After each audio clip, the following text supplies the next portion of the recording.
नमस्कार. आज आपण जरा इतिहासात डोकावणार आहोत. थेट 1944 साली.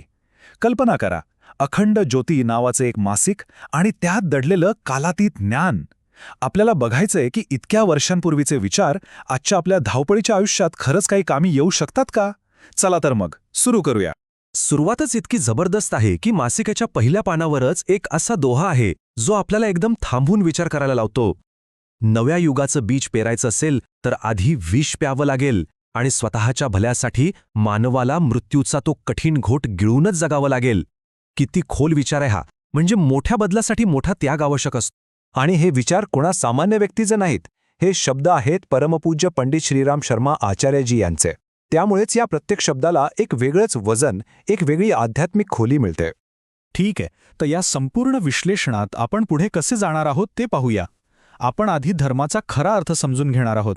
मग आपल्या सतत भटकणाऱ्या मनाला कसं शांत करायचं यावर बोलू. त्यानंतर चांगल्या वागणुकीची ताकद काय असते हे एका कथेतून पाहू. आणि सगळ्यात शेवटी हे सगळं जुनं ज्ञान आजच्या जगात कसं वापरायचं ते समजून घेऊ. चला तर मग आपल्या पहिल्या आणि सगळ्यात महत्त्वाच्या मुद्द्याकडे वळूया. धर्म. धर्म म्हणजे नक्की काय?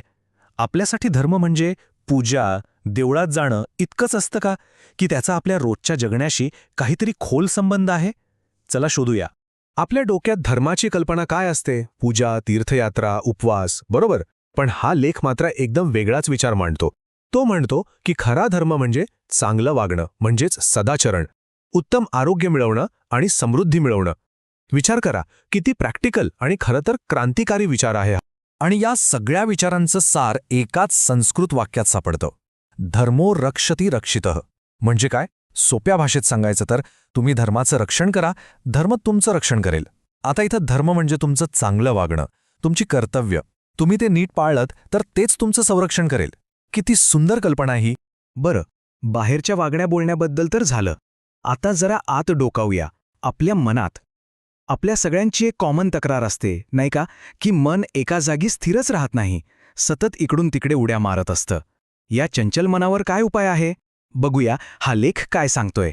आणि बघा, हा लेख बरोबर आपल्या मनातल्या प्रश्नाला हात घालतो की हे मन इतकं अस्वस्थ का असतं, इतकं चंचल का असतं, एका जागी एका विचारावर क्षणभरही का टिकत नाही. यावर आचार्यजींनी 3 अगदी सोपे पण खूप पॉवरफुल उपाय सांगितले आहेत. 1. आपल्या विचारांचे गुलाम होऊ नका, त्यांचे मालक बना. 2. एकाग्रतेचा म्हणजे कॉन्सन्ट्रेशनचा सराव करा, रोज थोडा थोडा. आणि 3. आपल्या मनासाठी एक असा सेंटर पॉइंट तयार करा की मन कितीही भटकलं तरी परत तिथेच येईल. आता आपण सद्व्यवहार म्हणजे चांगल्या वागणुकीबद्दल बोललो, पण त्याची ताकद किती असू शकते हे समजून घेण्यासाठी ना या मासिकात एक छोटीशी पण खूप छान गोष्ट सांगितली आहे. तर गोष्ट आहे एका राजाची. हा राजा खूप रागीट स्वभावाचा होता, एकदम तापट. एकदा काय झालं, त्याच्या राज्यात एक साधू आले आणि त्यांनी राजाला फक्त एकच सल्ला दिला. ते म्हणाले, राजा, तुझ्या स्वभावातली ही कठोरता कमी कर आणि वागण्यात थोडा गोडवा आण. आता राजाने साधूंचं म्हणणं ऐकलं. त्याने स्वतःला बदलायचा प्रयत्न सुरू केला. आणि गंमत बघा, त्याच रात्री एक विचित्र गोष्ट घडली. राजा शांत झोपला होता आणि एक विषारी साप त्याला चावण्याच्याच उद्देशाने त्याच्या बेडजवळ आला.